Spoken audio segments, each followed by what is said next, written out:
again, complexity. One is just what a lot of people say, professionals, is that if a person is dealing with mental health issues and they aren't aware, either somebody around them isn't aware that there's a mental health issue, the kind of self-medication begins at a younger age of a person trying to stop their mind or whatever, is one.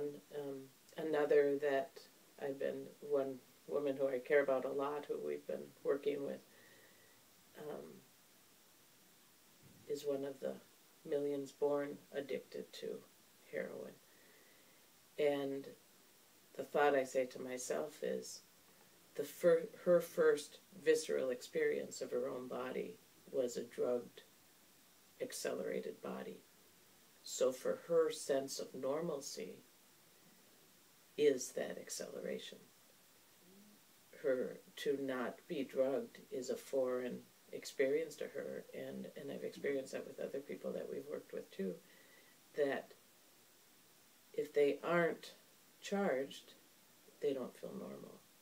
So it's a very difficult thing. I think the other thing is like what we often recognize here and have said since the beginning, we don't have the right to ask somebody to leave their, street community or drug community if we're not available for relationship, because one of the things is that they are there for each other. People watch out for each other.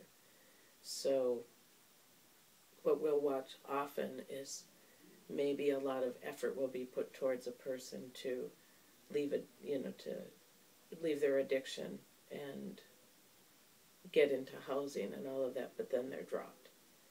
And then there's the isolation, and drugs and alcohol are often the medication for loneliness and isolation. And then that's where we also recognize that in all classes of society, that people who are lonely begin to drink or begin to use something.